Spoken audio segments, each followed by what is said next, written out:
CCN വാർത്തകൾ നിങ്ങൾക്കായി സമർപ്പിക്കുന്നത് centre for heart sciences KIMS Alshifa super speciality hospital Perinthalmanna. Elbow equipment സന്ദർശിക്കൂ. വ്യത്യസ്തമായ ഒരു ഷോപ്പിംഗ് അനുഭവിച്ചറിയൂ.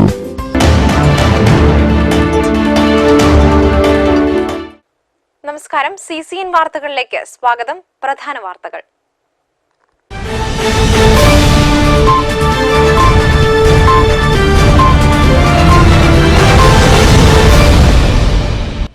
മാലിന്യ സംസ്കരണത്തിന് ദേശീയ ഗ്രാമീണ തൊഴിലുറപ്പ് തൊഴിലാളികളും. ശ്രീകൃഷ്ണപുരം ബ്ലോക്ക് പഞ്ചായത്തിന് കീഴിൽ കമ്പോസ്റ്റ് പിറ്റുകൾ നിർമ്മിക്കാനൊരുങ്ങുകയാണ് തൊഴിലുറപ്പ് തൊഴിലാളികൾ. ചെർപ്പുളശ്ശേരി കോരമ്പൻ തോട്ടിൽ ബേക്കറി മാലിന്യം തള്ളിയതായി പരാതിയേറെ നൽകിയിട്ടും പ്രതിഷേധം നടത്തിയിട്ടും മാലിന്യം തള്ളലിനെതിരെ നടപടിയൊന്നുമായില്ല. പെരിന്തൽമണ്ണ നഗരസഭ ശുചിത്വം ജൈവകൃഷിയും സംയുക്തമായി ആരംഭിച്ച ജീവനം പദ്ധതിയുടെ 2ാം ഘട്ട പ്രവർത്തനത്തിന് തുടക്കമായി. പദ്ധതി കൂടുതൽ ജനകീയമാക്കാനായി പെൺകൂട്ടായ്മ ഒരുങ്ങുന്നു. യുവമോർച്ച പാലക്കാട് ജില്ലാ സെക്രട്ടറി സജിൻ രാജ് പൊള്ളലേറ്റ് മരിച്ച സംഭവത്തിൽ ദുരൂഹതകളേറെ. വ്യാഴാഴ്ച രാവിലെ 6 മണിയോടെയാണ് ഇയാളെ കടത്തിണ്ണയിൽ പൊള്ളലേറ്റ നിലയിൽ കണ്ടെത്തിയത്.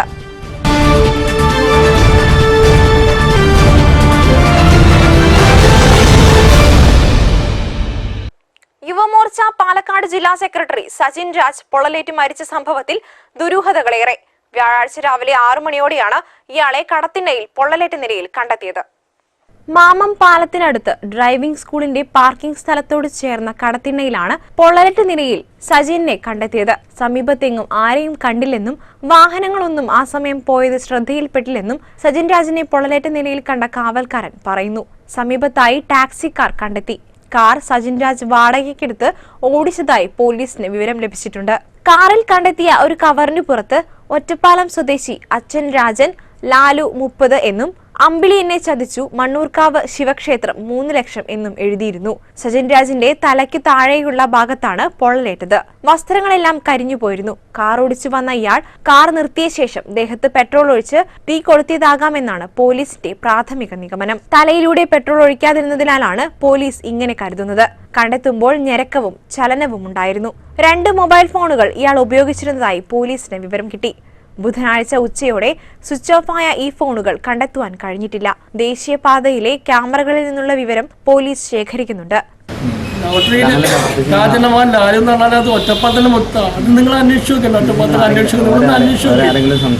സംശയിക്കാൻ നമുക്ക് പറയാൻ പറ്റില്ല. കാരണം ഞങ്ങൾക്ക് അറിയുന്ന ചിലതൊക്കെ ഞങ്ങൾ അവിടെ പോലീസിന് കൊടുത്തിട്ടുണ്ട്. അപ്പം നമുക്കത് പറയാൻ പറ്റില്ല. ഇപ്പം എന്താണെന്നുള്ളത് പറയാൻ പറ്റില്ല. ഞങ്ങൾക്കുള്ള ചില ഇതൊക്കെ ഞങ്ങൾ അവിടെ കൊടുത്തിട്ടുണ്ട്. കാരണം വെച്ചാൽ അങ്ങനെയല്ല അന്നത്തെ ദിവസത്തെ അനുഭവങ്ങൾ. അപ്പം നമുക്ക് അത് നിങ്ങൾ പത്രക്കാർക്ക് പുറത്തു കൊണ്ടുവരാൻ പറ്റുമോ, അല്ലെങ്കിൽ പോലീസുകാർക്ക് കൊണ്ടുവരാൻ പറ്റും. അപ്പം ഞങ്ങൾക്ക് അവിടെ പോയിട്ടുള്ള അനുഭവം, അതായത് ഇപ്പം നമ്മുടെ ഇപ്പോൾ ഹോസ്പിറ്റലിൽ പോയി അത് കഴിഞ്ഞിട്ട് ഞങ്ങൾ വന്നിട്ട് സ്റ്റേറ്റ്മെൻറ്റ് കൊടുക്കുമ്പോഴുള്ള സമയത്ത് നമുക്ക് അവിടെ എന്താ സ്ഥലത്തിന് പറയുക,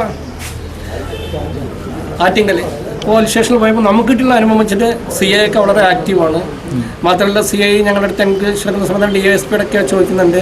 ഒരു വളരെ ആക്റ്റീവായിട്ട് ഇത് അന്വേഷിക്കാമെന്നുള്ള പണ്ടുള്ള നല്ല പ്രവർത്തനം നമുക്ക് അവിടെ കാണാൻ സാധിച്ചു. കാരണം വെച്ചാൽ ഈ മറ്റേ ഇതില്ല, നമ്മൾ ഓരോ സ്ഥലത്ത് ഇതടക്കില്ല, ഈ ടോൾ പിരിവൊക്കെ അടയ്ക്കുക, അതിൻ്റെ ഇതൊക്കെ അവരെടുത്തുണ്ട്. അപ്പോൾ ആ ക്യാമറയിൽ കൂടെ അവർ നോക്കാൻ നോട്ടുണ്ട്. കാരണം വണ്ടിയുടെ എത്ര ആളുണ്ട് എന്താണെന്നുള്ളത് നോക്കാൻ നോക്കില്ല. അങ്ങനെ ഞങ്ങൾക്ക് ആദ്യങ്ങളിൽ കിട്ടിയില്ല കത്ത് കിട്ടിയിട്ടുണ്ടെന്ന് പറഞ്ഞു. അതിൽ നമുക്ക് അറിയില്ല. ഞാനിപ്പോൾ പറഞ്ഞു അതിൽ കാണുന്ന കത്ത് കാണിച്ചത്, അതിൽ കാണിച്ചിട്ട് ആ കത്തിൽ വന്നിട്ട് ഇതേപോലെ 3 ലക്ഷം റുപ്യ കമ്പനി തരാണ്ട് തന്നില്ല, ചീറ്റ് ചെയ്ത് മറ്റുള്ളൊരു കത്താണ്. അപ്പോൾ ആ പൈസ വയ്ക്കാൻ പോയപ്പോൾ അവർ വല്ലവരും വെച്ചിട്ട് ചീറ്റ് ചെയ്യണം. എന്തായാലും ഇവിടെ തന്നെ അവനെ ചീറ്റ് ചെയ്ത് കൊണ്ടുപോയിട്ടുണ്ട്. കാരണം വെച്ചാൽ പിന്നെ മൊബൈലൊക്കെ കയ്യിൽ വെച്ച് ഇവനെ ചീറ്റ് ചെയ്ത് കൊണ്ടുപോയിട്ടുണ്ട്. അതിന് യാതൊരു സംശയമില്ല. അത് ഒറ്റപ്പാട് തന്നെ അങ്ങനെ ഉണ്ടെന്ന് എൻ്റെ സംശയം. കാറിൽ ഇയാൾ തനിച്ചായിരുന്നോ, വാഹനത്തെ ആരെങ്കിലും പിന്തുടർന്നിരുന്നോ തുടങ്ങിയ വിവരങ്ങൾ ഇവയിൽ നിന്ന് കിട്ടുമെന്നാണ് പ്രതീക്ഷ. ബുധനാഴ്ച ഉച്ചവരെ ഒറ്റപ്പാലത്ത് സുഹൃത്തുക്കൾക്കൊപ്പമുണ്ടായിരുന്ന സജിൻ രാജ് വ്യാഴാഴ്ച രാവിലെ തിരുവനന്തപുരത്ത് പൊള്ളലേറ്റ വിവരം വീട്ടുകാർക്കോ സുഹൃത്തുക്കൾക്കോ രാഷ്ട്രീയത്തിലെ സഹപ്രവർത്തകർക്കോ ഇപ്പോഴും വിശ്വസിക്കാനായിട്ടില്ല. തിങ്കളാഴ്ച സജിന്റെ വിവാഹവുമായി ബന്ധപ്പെട്ട് പെൺവീട്ടുകാർ വരാനിരിക്കുകയായിരുന്നു. അതിന്റെ സന്തോഷത്തിനിടയ്ക്കാണ് ഈ ദുരന്തമെന്ന് സുഹൃത്തുക്കൾ പറഞ്ഞു. CCN news Ottapalam. മാലിന്യ സംസ്കരണത്തിന് ദേശീയ ഗ്രാമീണ തൊഴിലുറപ്പ് തൊഴിലാളികളും. ശ്രീകൃഷ്ണപുരം ബ്ലോക്ക് പഞ്ചായത്തിനു കീഴിൽ കമ്പോസ്റ്റ് പിറ്റുകൾ നിർമ്മിക്കാനൊരുങ്ങിയാണ് തൊഴിലുറപ്പ് തൊഴിലാളികൾ മാലിന്യ സംസ്കരണത്തിനായി രംഗത്തിറങ്ങുന്നത്. ശ്രീകൃഷ്ണപുരം ബ്ലോക്ക് പഞ്ചായത്ത് പരിധിയിലെ മുഴുവൻ വീടുകളിലും തൊഴിലുറപ്പ് തൊഴിലാളികളെ പ്രയോജനപ്പെടുത്തി കമ്പോസ്റ്റ് പിറ്റുകൾ നിർമ്മിച്ചാണ് ബ്ലോക്ക് പഞ്ചായത്ത് മാലിന്യ സംസ്കരണ വിപ്ലവത്തിന് ഒരുങ്ങുന്നത്. ബ്ലോക്ക് പരിധിയിലെ 6 ഗ്രാമപഞ്ചായത്തുകളുടെയും സഹകരണത്തോടെ മുഴുവൻ വീടുകളിലുമാണ് കമ്പോസ്റ്റ് പിറ്റുകൾ നിർമ്മിക്കുന്നത്. ദേശീയ ഗ്രാമീണ തൊഴിലുറപ്പ് പദ്ധതിയിൽ 2017-18 സാമ്പത്തിക വർഷത്തെ ഫോക്കൽ ഏരിയ പദ്ധതിയാണ് ഇത് ഏറ്റെടുക്കുന്നത്. ഉറവിട മാലിന്യ സംസ്കരണം എന്ന ആശയം മുൻനിർത്തിയാണ് ബ്ലോക്ക് പഞ്ചായത്ത് ഇത്തരമൊരു പദ്ധതി ഏറ്റെടുത്ത് നടത്തുന്നത്.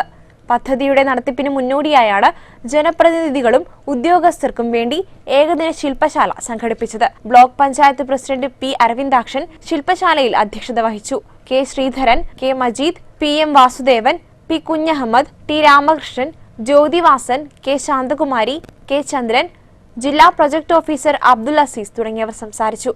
തുടർന്ന് വീടുകളിലെ കമ്പോസ്റ്റ് പിറ്റുകൾ എന്ന വിഷയത്തിൽ SRG ജില്ലാ കൺവീനർ CP ജോൺ ക്ലാസുകളെടുത്തു. CCI news, Sreekrishnapuram. ചെർപ്പുളശ്ശേരി കോരമ്പൻ തോട്ടിൽ ബേക്കറി മാലിന്യം തള്ളി. ഏറെ പരാതി നൽകിയിട്ടും പ്രതിഷേധം നടത്തിയിട്ടും മാലിന്യം തള്ളലിനെതിരെ നടപടിയൊന്നുമായില്ല. പുഴ വാട്സപ്പ് കൂട്ടായ്മയുടെ നേതൃത്വത്തിൽ കോരമ്പൻ തോട് വൃത്തിയാക്കിയിരുന്നുവെങ്കിലും ഇപ്പോഴും മാലിന്യം തള്ളുന്നത് തുടരുകയാണ്. നഗരസഭയ്ക്ക് തുടർച്ചയായി പരാതി നൽകിയിരുന്നുവെങ്കിലും നടപടിയൊന്നും ആയില്ല. ബേക്കറി മാലിന്യം തള്ളിയത് ആരാണെന്ന് കണ്ടുപിടിക്കുവാൻ പോലീസിൽ പരാതി നൽകിയിരുന്നു. പോലീസിന്റെ നൈറ്റ് പെട്രോളിംഗ് ശക്തമാക്കണമെന്നും പരിസരവാസികൾ ആവശ്യപ്പെട്ടു. ഇപ്പോൾ വീണ്ടും ഇവിടെ പലരും വന്ന് മാലിന്യം തള്ളുന്നുണ്ട്. അതിപ്പോൾ 2-3 ദിവസമായി ഇത് അടുപ്പിച്ചത് കാണുന്നു. അപ്പോൾ ഇത് എന്തായാലും ഇതിന് മുമ്പ് തന്നെ തോട് വൃത്തിയാക്കുന്നതിന് മുമ്പ് തന്നെ നമ്മൾ മുനിസിപ്പാലിറ്റിയുടെ അടുത്ത് അപേക്ഷിച്ചിട്ടുണ്ടായിരുന്നു. ഇവിടെ വേണ്ട നടപടികൾ വേണം, ഇവിടുത്തെ മാലിന്യ പ്രശ്നങ്ങൾ പരിഹരിക്കാനുള്ള നടപടികൾ മുനിസിപ്പാലിറ്റി എടുക്കുന്നുണ്ട്. ഇതുപോലെയുള്ള തോട് വർക്കുകൾ സംരക്ഷിക്കണം, ഗ്രില്ലും അതുപോലെയുള്ള പല ഇത് വെച്ചിട്ട് ബാരിയർ വെച്ചിട്ട് പ്രൊട്ടക്ട് ചെയ്യണം എന്നൊക്കെ പറഞ്ഞിട്ടുണ്ടായിരുന്നു. പക്ഷേ അതിൻ്റെ നടപടികൾ ഒന്നും ആയിട്ടില്ല എന്നുള്ളതാണ് വലിയൊരു വിഷമമുള്ള കാര്യം. ഇത്രയധികം നാട്ടുകാരുടെ ശ്രമം കൊണ്ട് നാട്ടുകാരെ നിന്ന് പിരിച്ചുണ്ടാക്കിയ പൈസ കൊണ്ട് ഞങ്ങൾ തോട് വൃത്തിയാക്കിയതാണ്. അതിപ്പോൾ ഒരു ദാക്ഷിണ്യവും ഇല്ലാണ്ട് ആരൊക്കെയോ വന്നത് മാലിന്യപ്പെടുത്തുന്നത് കാണുമ്പോൾ വല്ലാത്തൊരു സങ്കടമുണ്ട്. എന്നാൽ ചെർപ്പുളശ്ശേരിയിൽ പരാതിയിൽ ഉൾപ്പെട്ട ഫേമസ് എന്നു പേരുള്ള ബേക്കറി ഇല്ലെന്നും ഉണ്ടെങ്കിൽ ശക്തമായ നടപടി സ്വീകരിക്കുമെന്നും വ്യാപാരി വ്യവസായ ഏകോപന സമിതി അംഗങ്ങൾ അറിയിച്ചു. ഏതായാലും ഇത് വളരെ വേദനാജനകമാണ്. ഒരു വലിയ കൂട്ടം ചെറുപ്പക്കാരുടെ അധ്വാനത്തിൻ്റെ ഫലം കുറയ്ക്കുന്ന രീതിയിൽ അല്ലെങ്കിൽ ഇല്ലായ്മ ചെയ്യുന്ന രീതിയിലുള്ള ഒരു പ്രവർത്തനമാണ് നടന്നിട്ടുള്ളത്. ഏതായാലും ചെർപ്പശ്ശേരിയിലെ കച്ചവടക്കാരന് ഇതിൻ്റെ പിന്നിൽ പങ്കില്ല എന്ന് ഞങ്ങൾ വ്യക്തമാക്കാൻ വളരെ അർത്ഥശങ്കക്കിടയില്ലാതെ പറയാൻ തയ്യാറാണ്. കാരണം ഫേമസ് ബേക്കറി എന്ന് പറയുന്ന ബേക്കറി ചെർപ്പശ്ശേരിയിലില്ല. ഫേമസ് ബേക്കറി എന്ന് എഴുതിയാണ് കേക്കിൻ്റെ കവറിൽ എഴുതിയിട്ടുള്ളത്. അങ്ങനെ ഒരു ബേക്കറി ചെർപ്പശ്ശേരിയിൽ ചെർപ്പശ്ശേരി പ്രവർത്തിക്കുന്നില്ല. പിന്നെ ചെർപ്പശ്ശേരിയിൽ ഫേമസ് ബേക്കറിയുടെ കേക്കുകൾ വാങ്ങുന്ന കച്ചവടക്കാരുണ്ടാവാം. അത് ചെർപ്പശ്ശേരിയിൽ ഞങ്ങളുടെ മെമ്പർഷിപ്പിലുള്ള ഒരു കച്ചവടക്കാരനാണെന്ന് തെളിയിപ്പിക്കുന്ന യാതൊരു രേഖയും അതിലില്ല. ഉണ്ടെങ്കിൽ ആ കച്ചവടക്കാരനെതിരെ നടപടിയെടുക്കാൻ ഞങ്ങൾ തയ്യാറാണ്. ഇത്തരത്തിൽ മാലിന്യം നിക്ഷേപിക്കുന്നവരെ ശ്രദ്ധയിൽപ്പെട്ടാൽ കർശന നിയമ നടപടി സ്വീകരിക്കുമെന്നും SI ലിബി അറിയിച്ചു. CCI news, Cherpulassery. ചെർപ്പുളശ്ശേരി കനറ ബാങ്കിന് പിൻവശത്തുള്ള ഒഴിഞ്ഞ സ്ഥലത്ത് മാലിന്യങ്ങൾ കാലാകാലങ്ങളായി നിക്ഷേപിക്കുകയാണ്. പരിസരത്ത് മാലിന്യ കൂമ്പാരം തന്നെ രൂപപ്പെട്ടിരിക്കുന്ന സാഹചര്യത്തിൽ പ്രതിഷേധത്തിന് ഒരുങ്ങുകയാണ് DYFI പ്രവർത്തകരും നാട്ടുകാരും.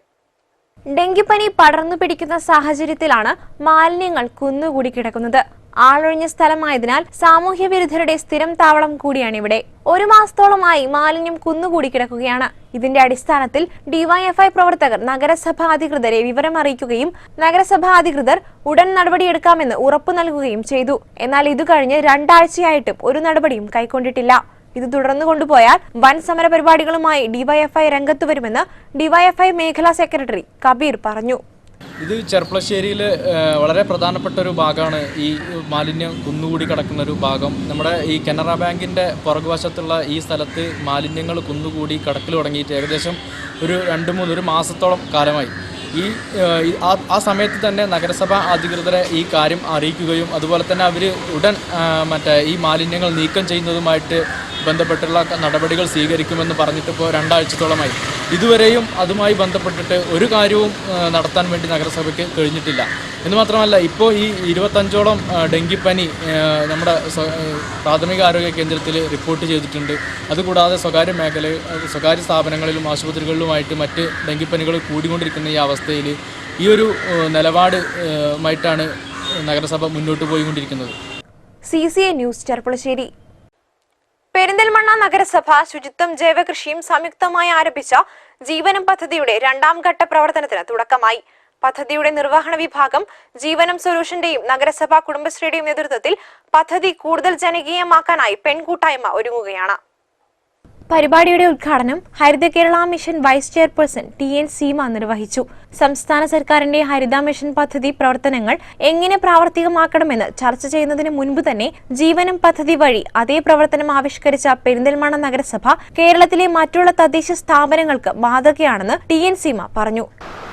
ഹരിത കേരള മിഷനുമായി ബന്ധപ്പെട്ടുകൊണ്ട് ശുചിത്വത്തെയും കൃഷിയെയും ജലസംരക്ഷണത്തെയും ഈ 3 പ്രവർത്തനങ്ങളാണ് ഹരിത കേരളം എന്ന് പറയുന്ന വികസന ദൗത്യത്തിൽ ഉൾപ്പെടുത്തിയിട്ടുള്ളത്.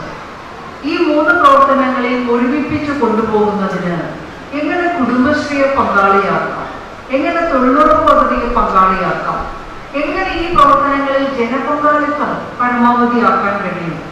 ഇന്ന് കേരളം നേരിടുന്ന വികസന വെല്ലുവിളികളായിട്ടുള്ള മലിനീകരണത്തെ, വിഷമയമായ പച്ചക്കറിയുടെ വ്യാപനത്തെ, നമ്മുടേതായിട്ട് നമ്മൾ ഭക്ഷണം ഉൽപ്പാദിപ്പിക്കുന്നില്ല എന്ന് പറയുന്ന പ്രശ്നത്തെ, ജലമലിനീകരണത്തെ ഒക്കെ അഭിസംബോധന ചെയ്യാൻ എങ്ങനെയാണ് നമുക്ക് കുടുംബശ്രീയും തൊഴിലുറപ്പിനെയും ജനപങ്കാളിത്തത്തെയും ഒക്കെ ഉപയോഗിക്കാൻ കഴിയുക എന്ന് ഹരിത കേരള മിഷന്റെ ഭാഗമായിട്ട് ഉറക്കെ ചർച്ച ചെയ്യുന്നതിന് മുമ്പായി പെരിന്തൽമണ്ണ നഗരസഭ ജീവനം സൊല്യൂഷൻസ് ആരംഭിച്ചു. ഇതുമായി ബന്ധപ്പെട്ടിട്ടുള്ള നിരവധി പ്രവർത്തനങ്ങൾ ആവിഷ്കരിക്കുകയാണ്. കേരളത്തിൽ കൃഷിയെ തിരിച്ചുകൊണ്ടുവന്നതിൽ മുഖ്യ പങ്ക് വഹിച്ചത് സ്ത്രീ കൂട്ടായ്മയായ കുടുംബശ്രീ പ്രസ്ഥാനമാണെന്നും അവർ കൂട്ടിച്ചേർത്തു. ഇപ്പോൾ കുടുംബശ്രീക്ക് മാത്രമായി 50,000 ഹെക്ടർ കൃഷി ചെയ്യുവാൻ സാധിച്ചിട്ടുണ്ടെന്നും TN സീമ പറഞ്ഞു. ആദ്യമൊക്കെ തരിശുഭൂമി കൃഷി ചെയ്യണമെന്ന് ആവശ്യപ്പെട്ടപ്പോൾ ഉടമസ്ഥർ പറഞ്ഞു, ഞാനൊന്നും ചെയ്യുന്നില്ല, അതിലെന്തെങ്കിലും ഉണ്ടാവുമെന്ന് പോലും തോന്നുന്നില്ല. കാരണം കാട് പിടിച്ച് വൃത്തികേടായിട്ട് കിടന്ന ഭൂമിയാണ് പലതും. കുടുംബശ്രീ സഹോദരിമാർ കൃഷി ചെയ്തു തുടങ്ങി 2ാം വർഷം 3ാം വർഷമൊക്കെ ആയപ്പോഴേക്കും ഭൂമിയുടെ ഉടമസ്ഥർ പറഞ്ഞു തുടങ്ങി, ഇനി ഞങ്ങള് കൃഷി ചെയ്യാം. അപ്പൊ ഒരുപാട് പേരിലേക്ക് കൃഷിയുടെ ഒരു സംസ്കാരത്തെ തിരിച്ചു കൊണ്ടുവരാൻ കുടുംബശ്രീയിലെ സഹോദരിമാർ കാരണമായി എന്നുള്ളതാണ്. ഇപ്പൊ കേരളത്തിൽ 2.25 ലക്ഷം അയൽക്കൂട്ടങ്ങളുണ്ട്, 47 ലക്ഷം കുടുംബശ്രീയിലെ സഹോദരിമാരുണ്ട്. കുടുംബശ്രീ മാത്രം ചെയ്യുന്ന കൃഷി എത്രയാണെന്ന് അറിയുമോ? 50,000 ഹെക്ടർ മുതൽ. അത്ര ചെറിയൊരു സംഖ്യയല്ല. ഹരിത കേരള മിഷൻ തുടക്കം കുറിച്ച ഡിസംബർ 8-ാം തീയതി മാത്രം പുതുതായി ആരംഭിച്ചത് 7,000 ഹെക്ടറാണ്.